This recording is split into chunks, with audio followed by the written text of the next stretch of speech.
Talitakum, apa kabar semua?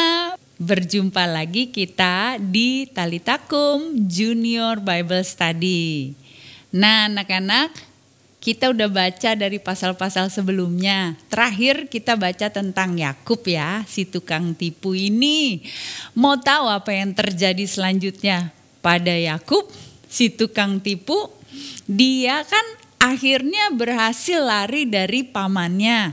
Tapi karena dia harus pulang ke negeri ayahnya, dia harus menghadapi abangnya, si Esau. Nah, sebelum kita lanjut, ayo anak-anak siapkan Alkitab, buku catatan, alat tulis. Dan kalau kita belajar, jangan sambil makan atau minum, apalagi sambil main-main. Oke? Be ready ya. Ya anak-anak, kita doa dulu ya.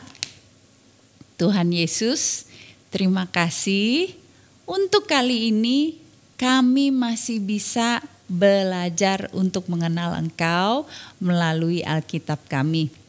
Berkati kami dengan hati yang paham, telinga yang mendengar, dan dengan sikap iman kami terima semua kebenaran firman-Mu, sehingga firman-Mu ini dapat menjadi buah yang lebat dalam hidup kami.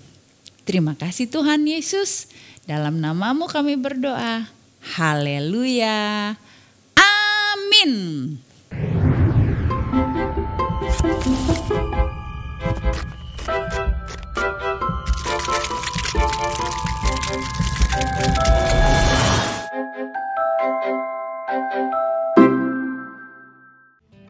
Oke anak-anak, yuk kita baca Kejadian pasal 32 dan 33 bersama teman kita Ruth dan Evan.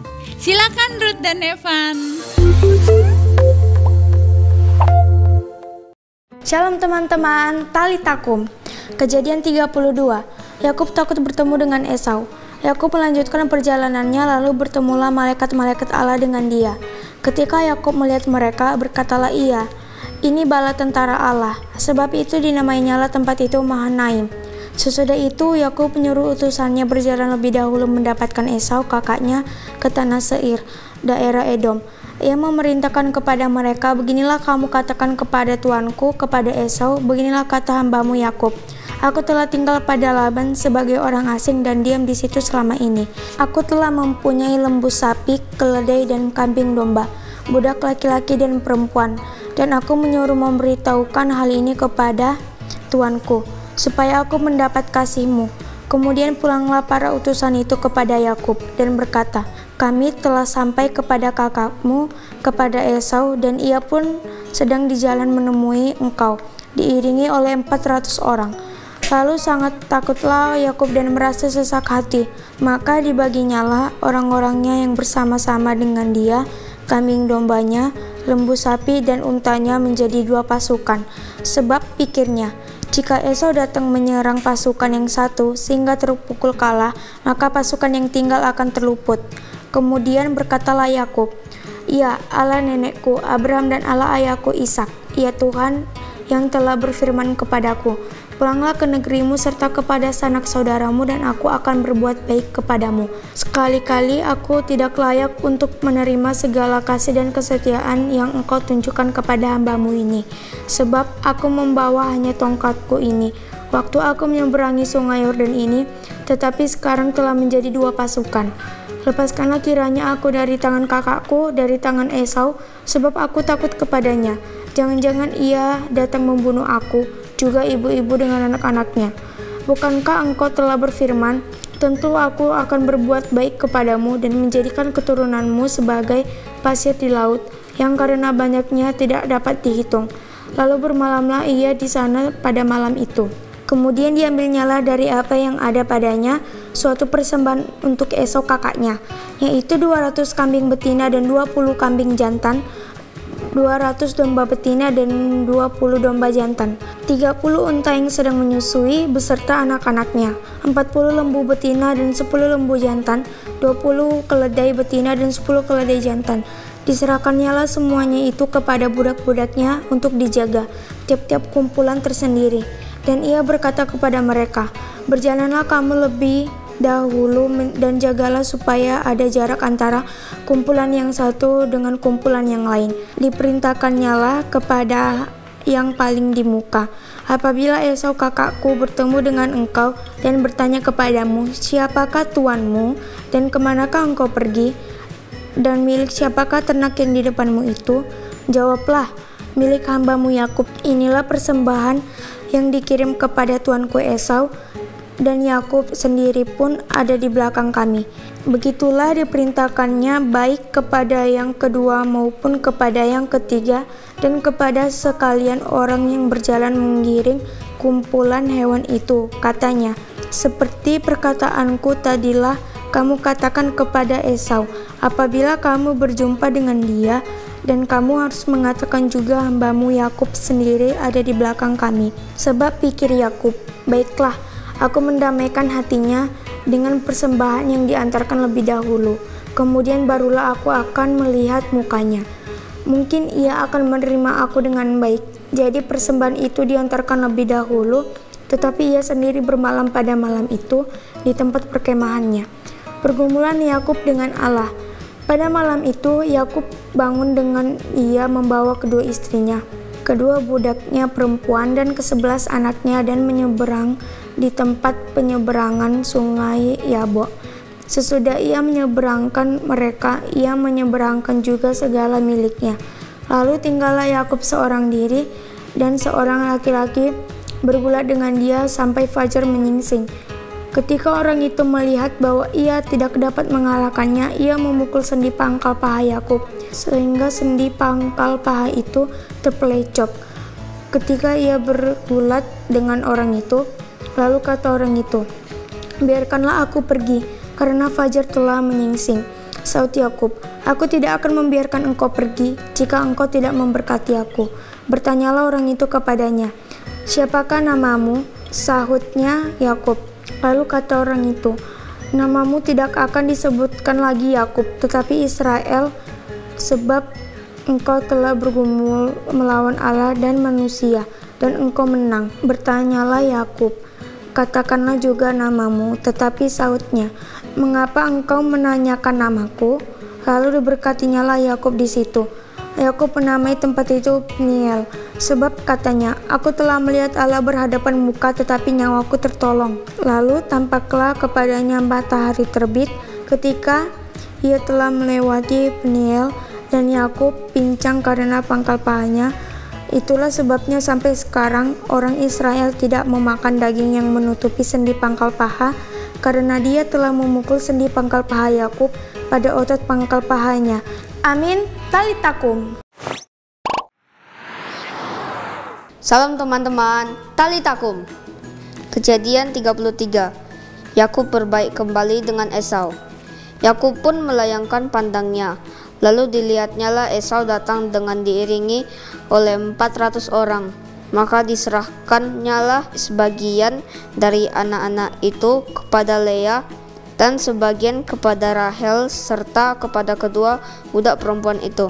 Ia menempatkan budak-budak perempuan itu beserta anak-anak mereka di muka, Lea beserta anak-anaknya di belakang mereka, dan Rahel beserta Yusuf di belakang sekali. Dan ia sendiri berjalan depan mereka, dan ia sujud sampai ke tanah 7 kali, hingga ia sampai ke dekat kakaknya itu. Tetapi Esau berlari mendapatkan dia, didekapnya dia, dan dipeluk lehernya, dan diciumnya dia. Lalu bertangis-tangisanlah mereka. Kemudian Esau melayangkan pandangnya, dilihatnyalah perempuan-perempuan dan anak-anak itu. Lalu ia bertanya, "Siapakah orang-orang yang beserta engkau itu?" Jawab Yakub, "Anak-anak yang telah dikaruniakan Allah kepada hambamu ini." Sesudah itu mendekatlah budak-budak perempuan itu beserta anak-anak, lalu mereka sujud. Mendekat jugalah Lea beserta anak-anaknya, dan mereka pun sujud. Kemudian mendekatlah Yusuf beserta Rahel dan mereka juga sujud. Berkatalah Esau, "Apakah maksudmu dengan seluruh pasukan yang telah bertemu dengan aku tadi?" Jawabnya, "Untuk mendapat kasih tuanku." Tetapi kata Esau, "Aku mempunyai banyak adikku, peganglah apa yang ada padamu." Tetapi kata Yakub, "Janganlah kiranya demikian. Jikalau aku telah mendapat kasihmu, terimalah persembahanku ini dari tanganku, karena memang melihat mukamu adalah bagiku serasa melihat wajah Allah, dan engkau pun berkenan menyambut aku. Terimalah kiranya pemberian tanda salamku ini, yang telah kubawa kepadamu, sebab Allah telah memberi karunia kepadaku, dan aku pun mempunyai segala-galanya." Lalu dibujuk-bujuknyalah Esau sehingga diterimanya. Kata Esau, "Baiklah, kita berangkat berjalan terus. Aku akan menyertai engkau." Tetapi Yakub berkata kepadanya, "Tuanku maklum bahwa anak-anak ini masih kurang kuat, dan bahwa beserta aku ada kambing domba dan lembu sapi yang masih menyusui. Jika diburu-buru 1 hari saja, maka seluruh kumpulan binatang itu akan mati. Biarlah kiranya tuanku berjalan lebih dahulu dari hambamu ini, dan aku mau dengan hati-hati beringsut maju menurut langkah hewan yang berjalan di depanku, dan menurut langkah anak-anak, sampai aku tiba pada tuanku di Seir." Lalu kata Esau, "Kalau begitu, baiklah kutinggalkan padamu beberapa orang dari pengiringku." Tetapi Yakub berkata, "Tidak usah demikian, biarlah aku mendapat kasih tuanku saja." Jadi pulanglah Esau pada hari itu berjalan ke Seir. Tetapi Yakub berangkat ke Sukot, lalu mendirikan rumah, dan untuk ternaknya dibuatnya gubuk-gubuk. Itulah sebabnya tempat itu dinamai Sukot. Dalam perjalanannya dari Padan Aram, sampailah Yakub dengan selamat ke Sikem di tanah Kanaan. Lalu ia berkemah di sebelah timur kota itu. Kemudian dibelinyalah dari anak-anak Hemor bapa Sikem sebidang tanah tempat ia memasang kemahnya dengan harga 100 kesita. Ia mendirikan mezbah di situ dan dinamainya itu, Allah Israel ialah Allah. Amin. Talitakum. Haleluya. Nah, anak-anak, di pasal-pasal ini Yakub akhirnya bisa lepas dari Laban. Tapi dia dihadapkan pada ketakutan yang lain. Dia harus menghadapi orang pertama yang dia tipu, yaitu abangnya sendiri. Terakhir kali yang dia ketahui dari Esau adalah Esau mau membunuh dia.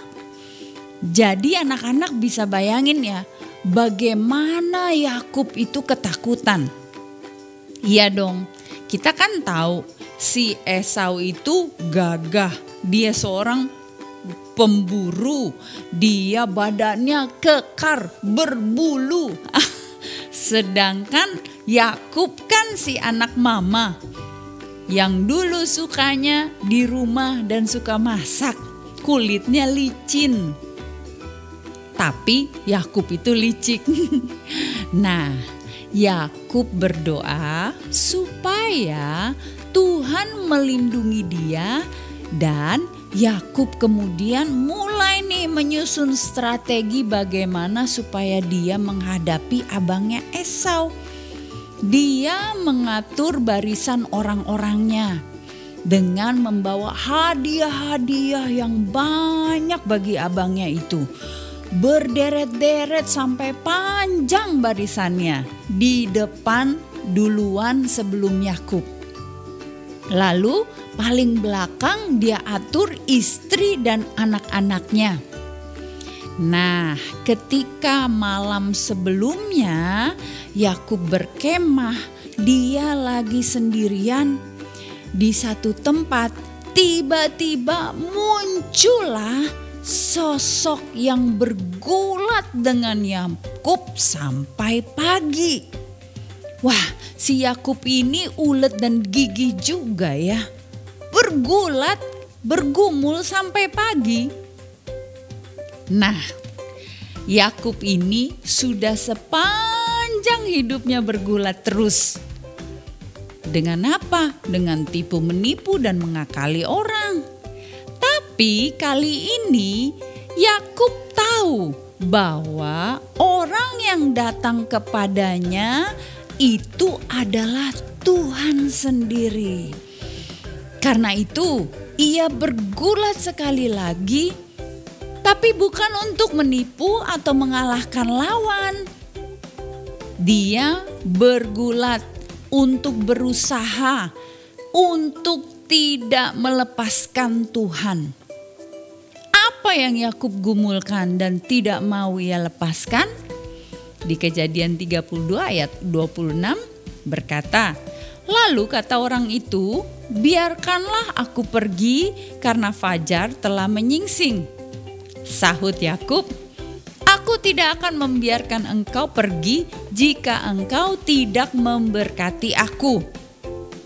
Nah, Yakub dulu mengakali abangnya dan ayahnya dan pamannya untuk mendapatkan berkat. Dia tahu itu tidak berkenan.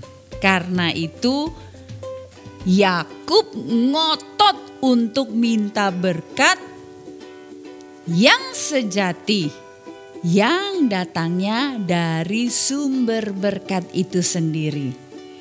Dan Tuhan memberkati Yakub dengan berkat yang sama yang dijanjikannya pada Abraham. Dan sama seperti Abraham juga, Tuhan kemudian mengubah nama Yakub.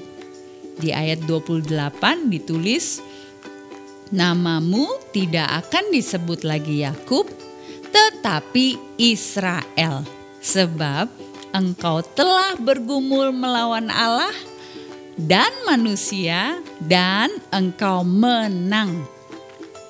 Namanya menjadi Israel. Nama yang ditetapkan Tuhan bagi bangsa pilihannya. Sama seperti Yakub yang bergumul dan bertahan, bangsa Israel ini juga dalam perjalanannya akan bergumul dan bertahan dalam panggilan Tuhan.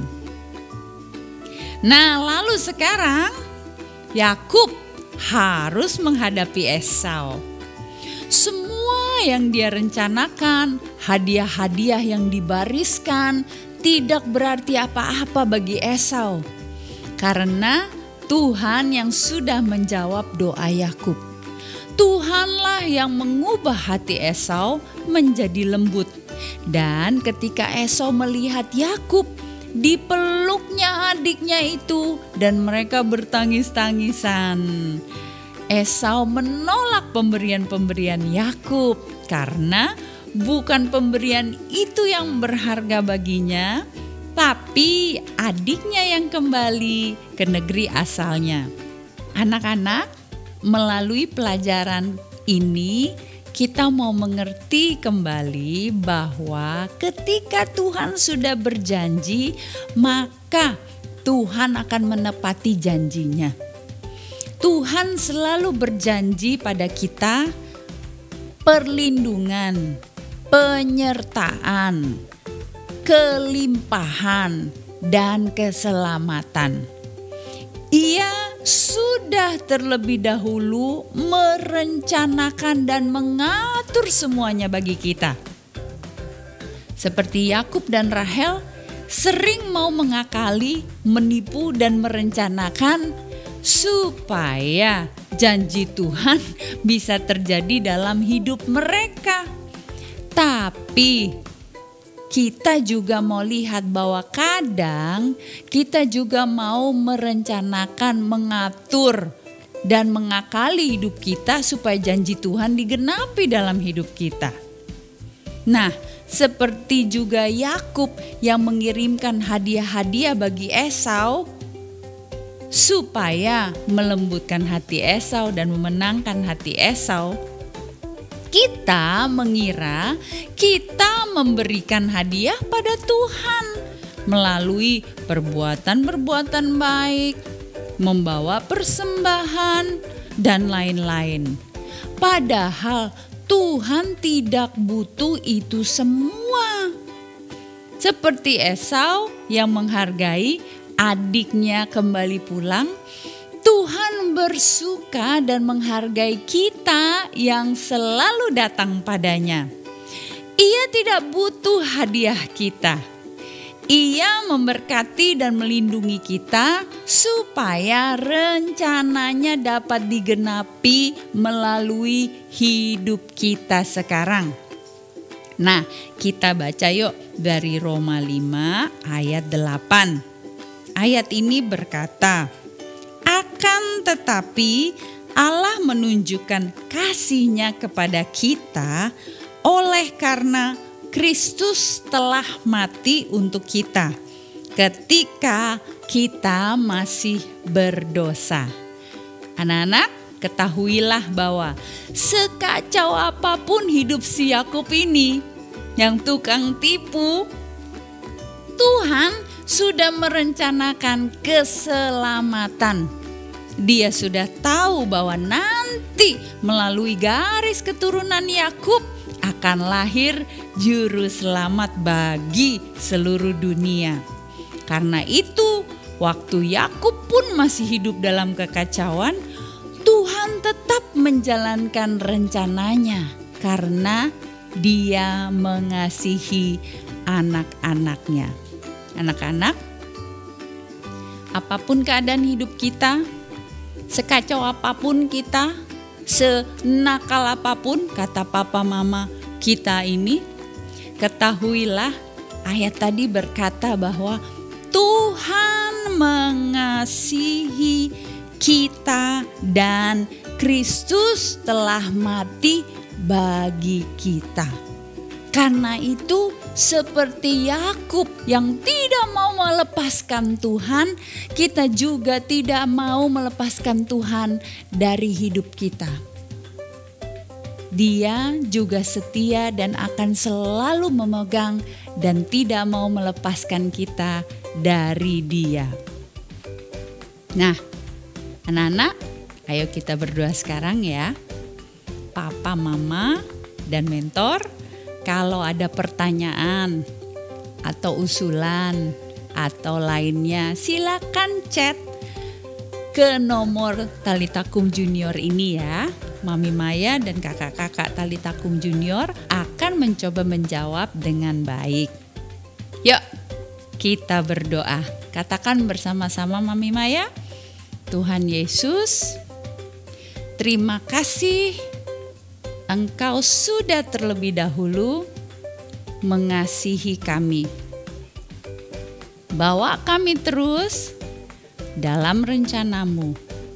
Bawa kami mengucap syukur dan melihat bahwa semua berkat-Mu, perlindungan-Mu, penyertaan-Mu, dan kelimpahan yang daripada-Mu adalah supaya rencana-Mu dapat digenapi melalui hidup kami. Berikan kami hati yang selalu rindu untuk belajar dan mengenal Engkau dan mengasihi Engkau. Haleluya. Amin.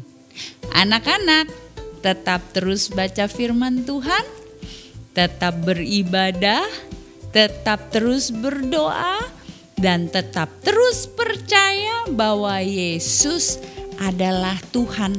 Dia yang sudah merencanakan, Dia yang sudah mengatur kehidupan kita, dan melalui kehidupan kita rencananya pasti digenapi, tidak akan gagal.